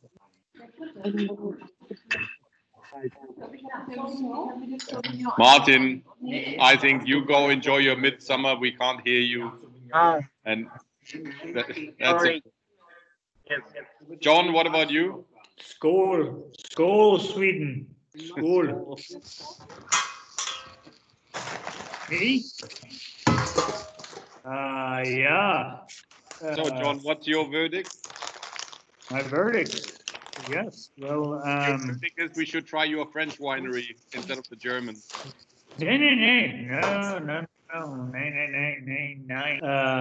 No, the first one, the Burgundy, was very, very nice, surprising, very lovely.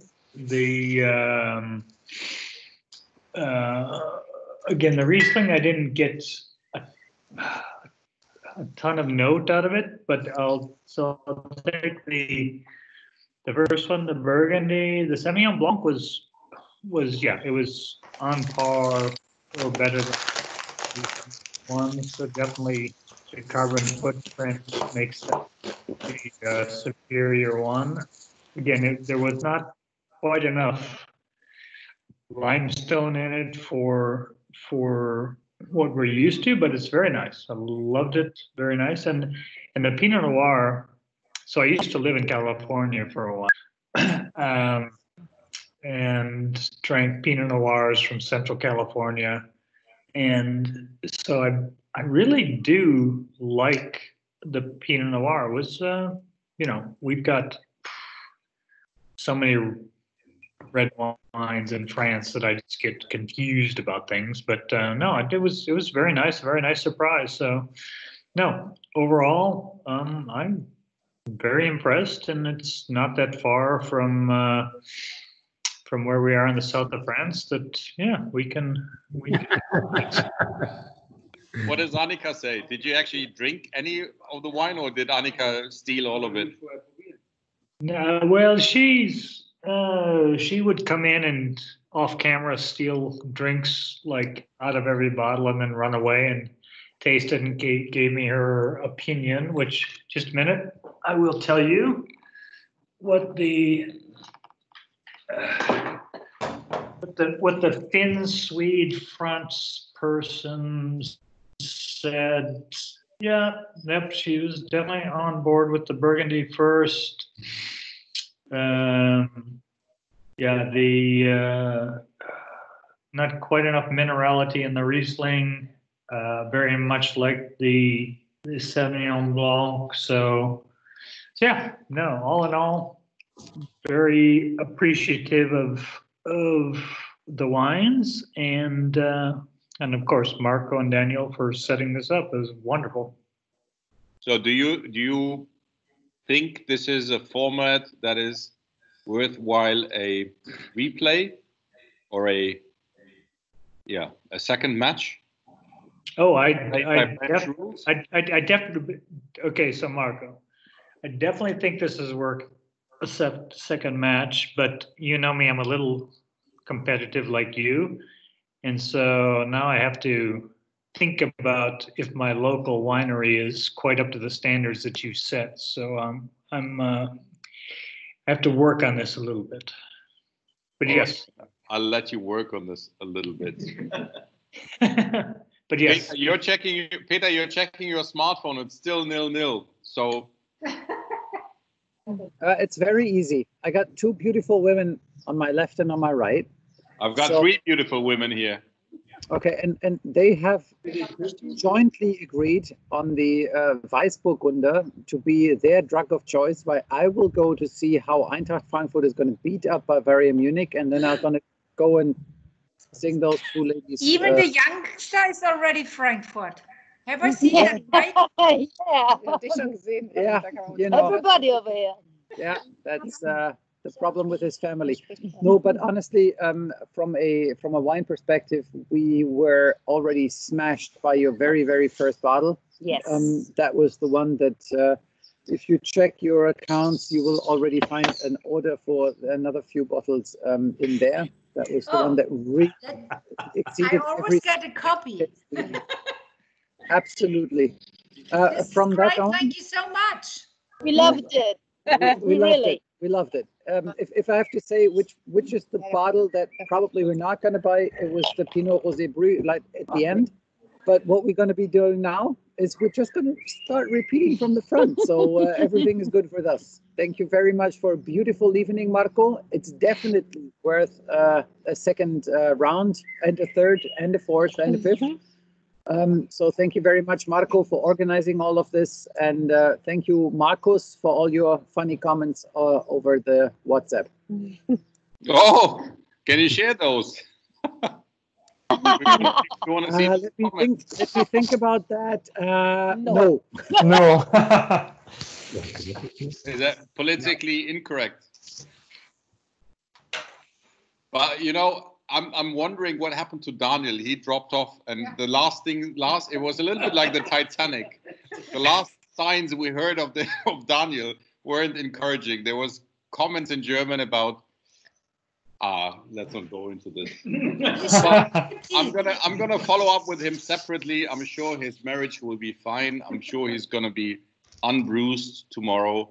Yeah. But if I do one more comment, Alessandro, yes. If you ever are going to look for a job, you should definitely start writing books about wine or do a podcast about wine, because you, with your Italian accent talking about wine, made two women very, very happy. Wow. Thank you so much. So it's actually not their taste. It's what Alessandro told them they should like.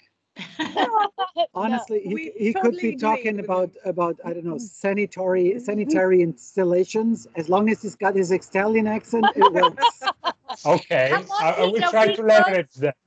We girls also like it. You know, when you guys hear the French accent, you go up. We go up when we hear the Italian guys. So maybe learn something to do too tonight. It's no problem. We can try to imitate, but we're never going to be as good as the original. No, you just sound phony. You will not match. Very true. Very true. But at least the Austrians are a lot closer than we are. I mean, from Graz to the Italian border, it's a few hundred kilometers. So, Marcos, this is going to be your night, right? Yeah, but then when he crosses into Italy, they still speak the same language. Yeah, that's the point.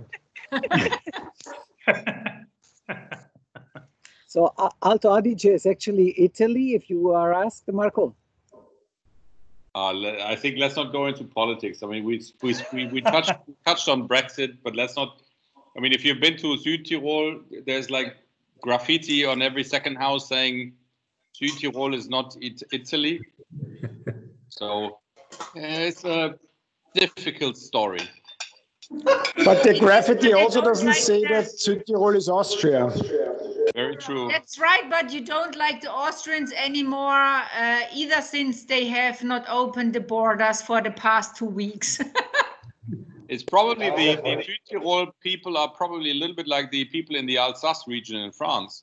So when you as a German, when you cross into France, into the Alsace region, and you want to drink wine and have good food, they pretend not to understand German. And then you have a French couple sitting at the next table talking French to them, and they pretend not to speak French either. So they're like, I don't know what you call that, schizophrenic, or I think they just don't know who they want to be. But Marco, I think this is very difficult thing. If you are not born where we live, or I mean, where we come from, like Baden-Baden, Offenburg and things like that, you will not understand. Because my husband, his first question was, when he met me, was, do you speak French? And I said, no, why? Yeah, you are born at the border of France. I said, well, yes, but I speak Badish, and they do understand me when I talk. And he said, why do they understand this? Because Alsace and Baden, they speak almost the same language if you speak a very bad dialect. Yeah. And he does not understand why we have all these little difficulties. I think that's the spice in life. It's like being Eintracht Frankfurt support or Offenbarer Kickers. Technically the same. Marco, that just proves that you have absolutely no idea about football. And looking at the time, I have to say, from this moment on, I want to wish you all a wonderful evening. Thank you very much, but I need to just leave now and start watching Eintracht Frankfurt beating the bums of And may the better Bayern team Munich. win, and may that team not come from Frankfurt. I heard that. I'm just not believing it. I wish you all a wonderful evening. Thank you very much for a lovely night. Thank you for here on our side and a lot of very nice discoveries that we've made tonight. Thank you very much. Bye-bye. Bye, Peter. Bye. Bye.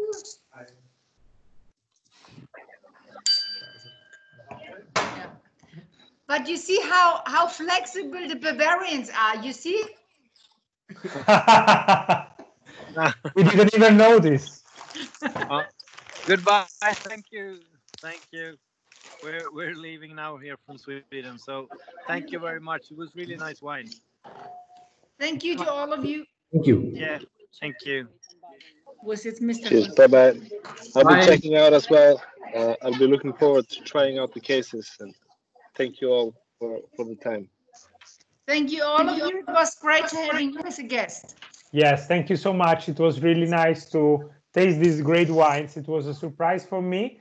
And I think I'll place an order. Is there any online shop available? It is, but I think it's better you send me actually an email, because regarding Italy, the online shop is not open because it's very complicated in Germany regarding the laws. But I will talk to Marco that we two of us can get in touch. Okay, we'll be in touch through Marco then. So thank you Great, so much. thank you so much. I enjoyed so much the tasting. Have a nice day. Bye-bye. You too. Bye. Thank you. Vielen Bye. Dank. Salut. Bye-bye. So John, it's now up to you. Now up to me. Ah. Yeah, you are actually, if I see it right, our last guest tonight. Well, thank you very much. We very much appreciate it. It was yes, it was good. We have mostly drank in Rieslings and not a lot from the Baden-Baden region. So this was quite nice. Like I said before, the Burgundy and the Sauvignon Blanc. Yeah, I could not tell the difference between a New Zealand Marlborough Sauvignon Blanc and this. So you've done a very nice job of bringing that to Germany. So congratulations on that. So no, it's very good. We will. So again, do I place an order through Marco or how do we do this? Yes, because I want some of these. Yeah. Yes. Because now you show can hear us your wife. After it's wife just the four of us. Pardon, go on. Pardon, go on. She doesn't want to come to the picture? No. And where are you in France? We are by Carcassonne. That's a nice area there. Yes. We stayed there for a week of holiday, like 12 years ago. 12 years ago, but it's a really nice area there. When I actually was pregnant with my first daughter. Ah, very good. Very good. Now we're sort of between. We're in the Midi-Pyrenees, the bottom of the Midi-Pyrenees between Carcassonne and Gaillac. So we get a lot of Saint-Chinon and Gaillacian wines, and of course we can get anything from the Rhone Valley or other places. But no, we're situated, kind of in the bottom of the Midi-Pyrenees, so it's nice. But actually you are from the US? I am from the U.S. and my wife is from Finland. Oh, and then you ended up somehow in France. Yes, yes, indeed. She worked for a company in France, and then we met. And I don't really like to be in the U.S. anymore, so it's it works out. Well, you mean you like Mr. Drumper? Nine. You don't like him that much. No. Well. No. So I did, and actually this is very nice. Again, I don't want to take up your time, but this is very nice for me because we have an apartment in Paris that we've moved out of, but I have a couple friends there that before the COVID thing, we used to do degustations, 3, 4, 5, 6 times a year. So this was very nice for me to actually have a virtual degustation. So it was good. It's good. Oh, that's nice to hear. Thank you. But I mean, the thing is, like I actually said earlier, that where we come from, we have a little bit, not problems is probably the wrong word, but it's not the thing the part where I come from, we have a little problems with France, but my husband took me now once to Paris, and now I'm finally in love with Paris.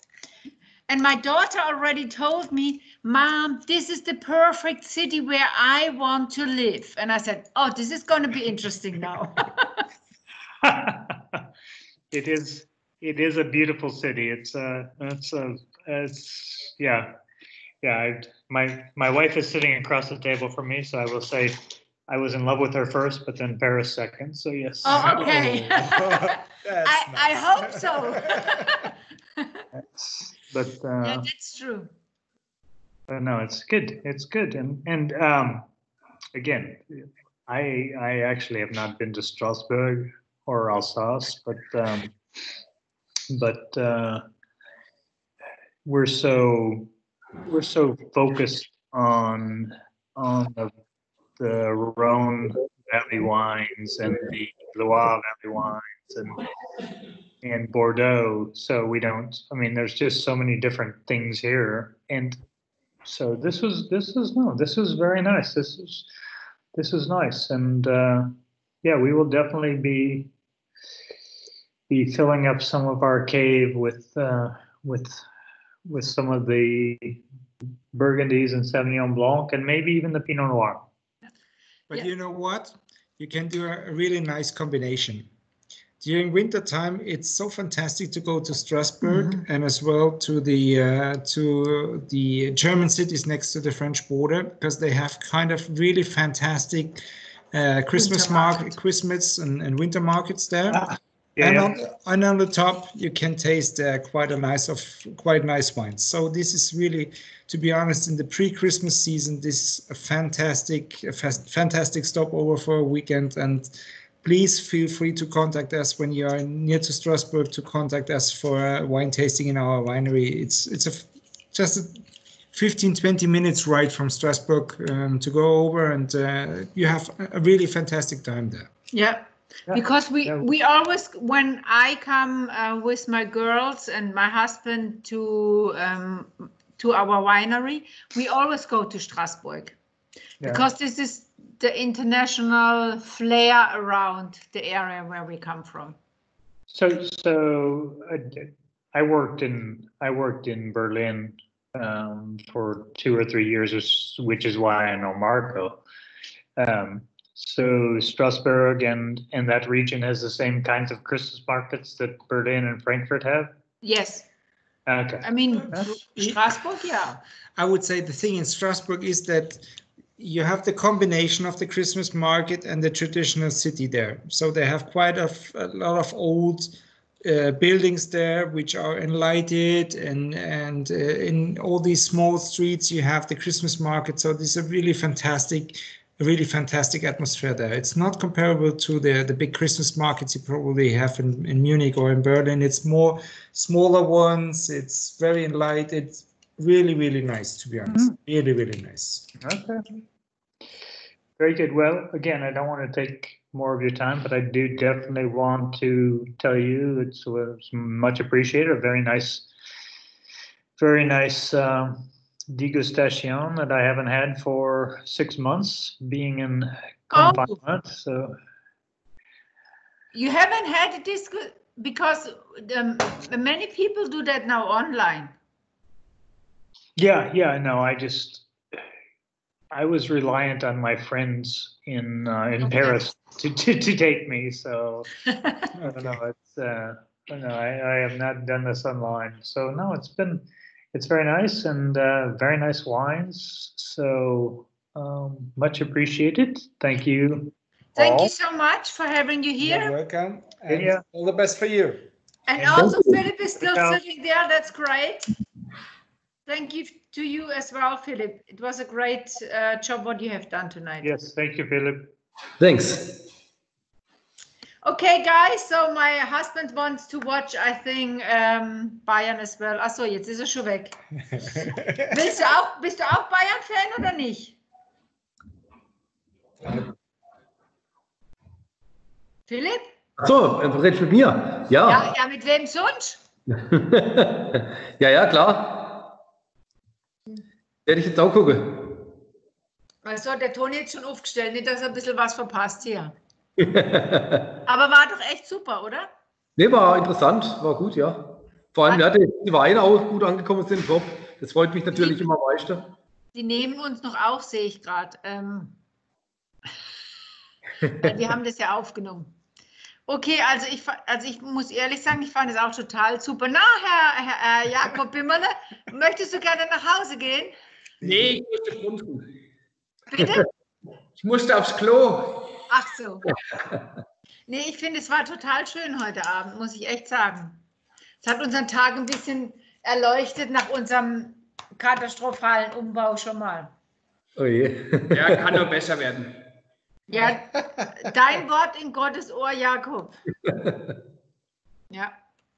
Nee, das war super. Vielen Dank. Jetzt werde ich mal gleich noch Herrn Contento anrufen, wie es er fand. Gell? Ja. Jakob, was habe ich denn da hinten an der Wand? Ist da dieses, was steht da, weil da dieses komische Label nach oben ist? Welches komische Label nach oben? Nicht im ersten Regal steht SB, aber oben drüber. Ja? Nee, daneben. Links. Das ist Wunder Benedikt. Bimmerle-Linie ist es. Ah, okay, dann sieht es nur so komisch aus. Das schaut aus, als ob da ein Stück nach oben ist. Nee. Ich war ja schon lange nicht mehr da. Bimmerle-Linie ist es. Okay, also Jungs, vielen Dank. Gerne. Was meint ihr, sollen wir mal wieder was machen? Unbedingt. Ja, auf jeden Fall, gerne. Weil also es kam bisher echt immer total gut an, gell? Und ich glaube aber, dass es wirklich gut ankommt, wenn man ein Team ist, weißt, dass nicht nur einer redet. Ja, genau. Gell? Okay, also vielen Dank und dann mal noch einen schönen Abend an euch. Mein Mann guckt schon mit einem Auge Fußball. Ja, mit einem Auge. Ja, mit den Kommentaren, du schickst, wird ihm schwindlig. Nachdem mein Nachbar hier schon, es wohnt ja jetzt mein Schulfreund Stefan bei uns. Ach so, okay, das erzähle ich euch dann später, meint mein Mann.